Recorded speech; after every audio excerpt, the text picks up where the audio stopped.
Raidījums Pusfabrikāts. Čau, Matīs. Loretas ieraksts. Čau, Loreta. Hello! Pastāst, lūdzu, kurā klasē tu mācījies, kad tu sāki darboties Pusfabrikātā, un kas bija tas amats, kurā tu darbojies? Es sāku mācīties 12. klasē, 12. klases sākumā, un es nodarbojos ar intervēšanu. Es pieteicos pirmkārt uz operatoru, montieri, un trešā izvēle man bija žurnālists. Es tiku uz kā operators un žurnālists. Es visu kaut ko darīju. Es piedalījos kā žurnālists, es domāju jautājumus. Es gāju intervēt cilvēkus. Yep. Un es biju daļiņa no tā, kā mēs domājām, kā izskatīsies tas outro. Es gāju 11. klasē. Un ko tu darīji? Es darīju daudz ko. Es riktēju kameras pirms intervijām. Es palīdzēju cilvēkiem, kas mazāk kaut ko māk no kamerām, apgūt, kā kaut ko vairāk darīt ar kamerām. Tad vēl es piedalījos montāžas procesā. Sākumā tikai kā skaņas apstrāde, pēc tam jau arī kā montētājs. Pusfabrikātā es darbojos kā projektu vadītāja un centos šo visu novest no punkta A līdz Ž. Man liekas, ka anketā atzīmē vairākas opcijas, bet es gribēju par intervētāju vai raidījumu vadītāju, un to es arī darīju, intervēju cilvēkus. Es mācījos 12. klasē. Es godīgi sakot nezinu, kā sauc manu amatu, bet... Audio kaut kas varbūt, ne? Principā lielajās intervijās es neviens, bet kā kopā ar pārējiem saliku visus mikrofonus intervijai, un tad principā sēdēju pie datora un skatījos, vai viss ierakstās pareizi. Vai tev sanāca to visu apvienot ar skolu? Jā. Jā, bija viegli apvienot. Šogad, jā. Pagājušajā gadā, jā. Kā šogad? Šogad cits gads. Jā. Un kā vispārīgi ar laikiem bija? Man liekas, ka labi tādā ziņā, ka vienkārši sarunāja, kad visi tiek, ar visiem pielāgojās. Nebija tā, ka tev pateica, cikos jābūt, un tad tev obligāti jātiek. Jā, varbūt mazāk gulēja pa nakti, bet jā, viss forši. Kaut kā jau beigās to visu var sadarīt. Bet noteikti ir ērtāk to darīt, tad, kad sastāvā ir vairāki smagsvari, kas tiešām velk uz to rezultātu. Un tad pavākās arī tie, kuriem ir tāds neko negrib darīt. Šo bija ļoti, ļoti vienkārši apvienot ar skolu. Tev apkārt visi ir draugi, visi ir ļoti saprotoši. Ja tu zini, ka tev būs lielais kontroldarbs vai jāgatavo ZPD, jūs esat vairāk cilvēku komandā, tas nav tāds noslogojums kā tas. Jā. Kāpēc tu izvēlējies pievienoties Pusfabrikātam? Man liekas, ka skolā mums vispār nebija daudz, kur pievienoties, kas man patiktu. Man tikai interesēja kaut ko darboties ar tehniku, filmēt video, kaut ko tādu, tāpēc man likās interesanti. Un man vēl draugi daudz gribēja pieteikties, protams. Es vēlējos iesaistīties pēc iespējas visur, ko skolas pulciņi piedāvā. Un Pusfabrikāts man likās ļoti pavisam cits, ko es nekad nebiju darījusi un ko gribējās pamēģināt. Un vēl jau vairāk, ja tas ir skolas pulciņš, atbalstīt savējos un piedalīties un būt daļai. Es domāju, kāpēc nē? Un ko tu no šī ieguvi? Es ieguvu pieredzi runāt ar nepazīstamiem cilvēkiem. Es ieguvu pieredzi filmēties. Es ieguvu pieredzi domāt interesantus jautājumus. Un es ieguvu pieredzi padarboties un parunāties ar superīgiem cilvēkiem. Lielākais noteikti ir pieredze, draugi un paziņas, sakari. Tagad domājot, man liekas tas, ka es tos cilvēkus intervēju un kaut kā arvien vairāk ka uzrunāju svešus cilvēkus nebaidoties un tā kā jautāt jautājumus, kas man bija jājautā, un arī kaut kādus sevis interesējošus jautājumus. Man liekas, tas bija ļoti forši arī mēģināt iziet no tām situācijām, neveiklajām, kas jā, man tas ir lielākais benefits priekš manis. Pirmkārt, man šķiet, ka tas ir tā, jebkurā gadījumā, arī kur tā ir tāda lietiņa, ar ko tu vari palielīties. Un man šeit arī tas jebkurā tā kā stāžā, ne, bet nodarbē. Nu, tā kā tu vari būt tur tehnikas koordinators, tu vari būt žurnālists, mēdīja. Jā, ka tā kā jebkur tev tas varētu būt tas pirmais latiņš.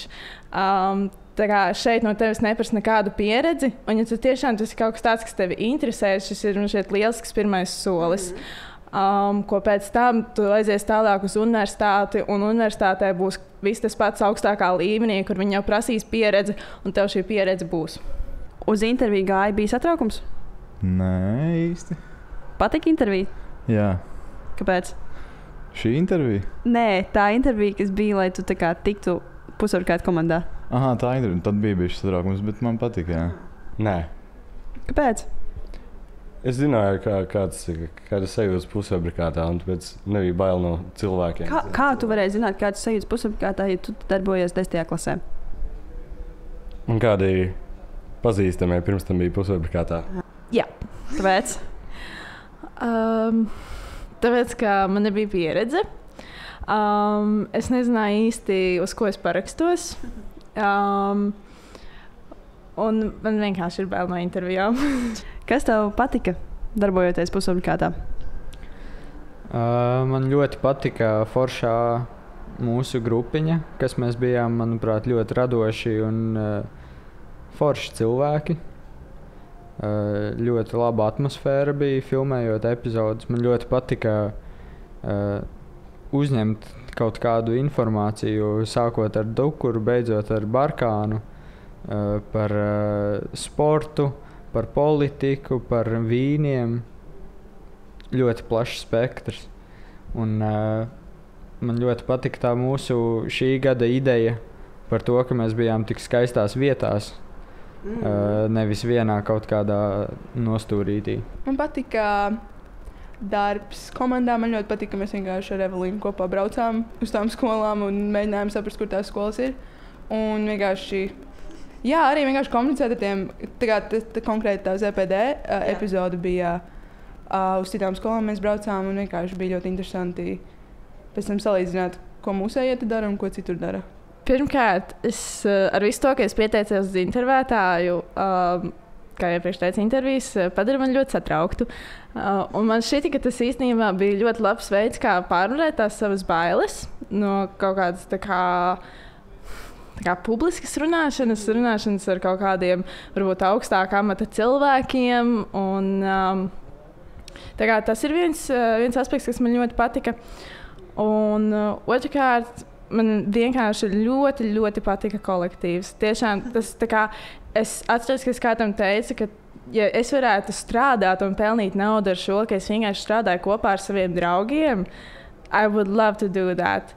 Un vēl kas man patīk, ir tas, ka pat ja tu strādā kopā ar draugiem, bieži vien ir tā, ka tu neko nedari. Ja? Tu vienkārši sēdi, kaut ko runājies un tā, bet man šķiet, ka mums kaut kā šogad sanāca atrast tādu izcilu balansu starp tādu patērzēšanu draudzīgu un tiešām arī darbu.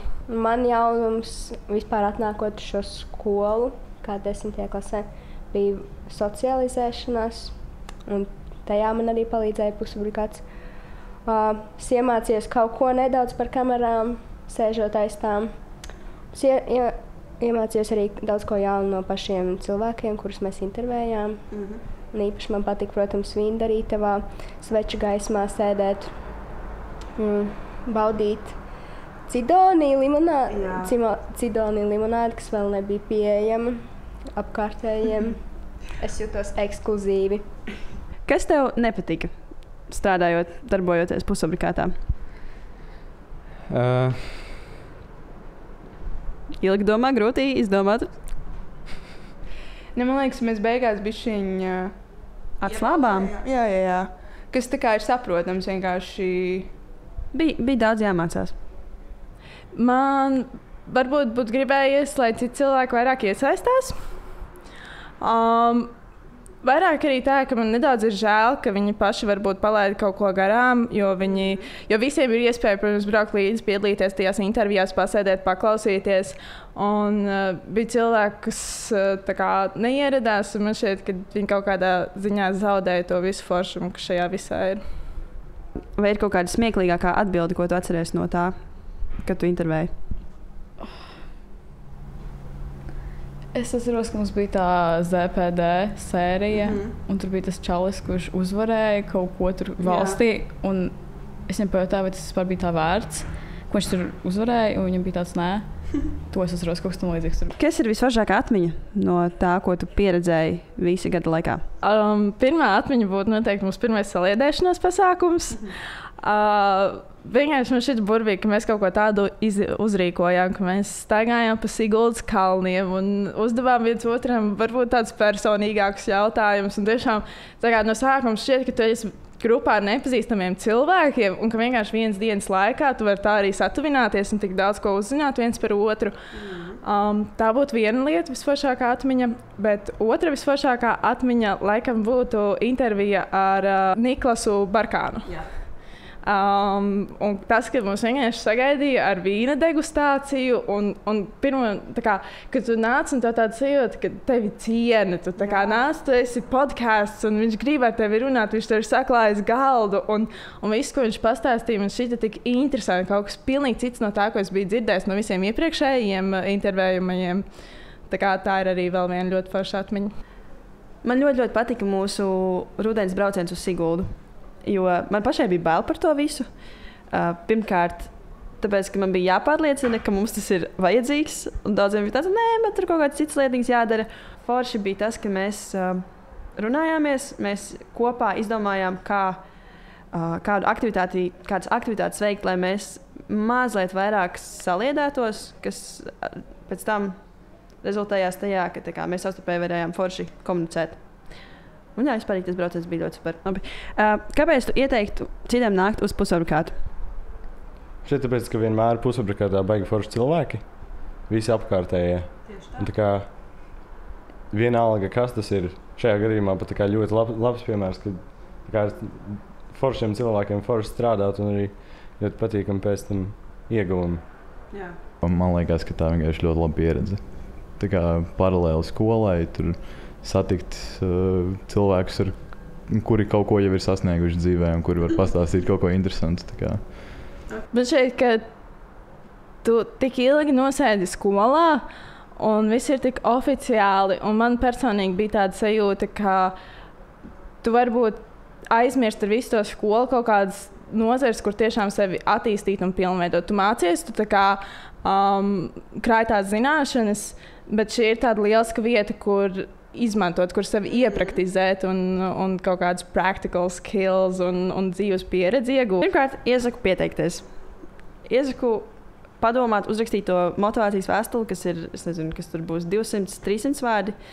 Tur nav nekas daudz jādara. Tev vienkārši jāpastāsta par to, kāpēc tu redzi, ka tu varētu gada laikā pielikt tiešām maniem minētajiem matemātikas mājas darbiem, vēl klāt to, ka tu mazliet padarbojies ārpus tā visa. Tā ir socializēšanās, komunikācijas prasmes uzlabot, darbu komandā uzlabot. Un šis noteikti arī ir kaut kas foršs, ko tu pēc tam vari rādīt citiem uz sava CV papīra, ka tu esi darbojies un attīstījis sevi plašāk par parasto skolānu. Vai ir kaut kas, ko tu vēlies pateikt? Pieskaties pusfabrikātā. Ja tu gribi pārvaldīt to vai šo kameru, nāc pievienojies. Es tevi laipni gaidīšu mūsu operatoru pulciņā. Ja gribi montēt, nāc montēt. Ja gribi būt cilvēks, kurš staigā pa ielām un uzdod svešiem cilvēkiem jautrus, foršus, smieklīgus, sarežģītus jautājumus, nāc. Kas tavs mīļākais? Pusfabrikāts. Mans pats mīļākais ir pusfabrikāts. Pusfabrikāts. Mans mīļākais ir pusfabrikāts. Yes! Super!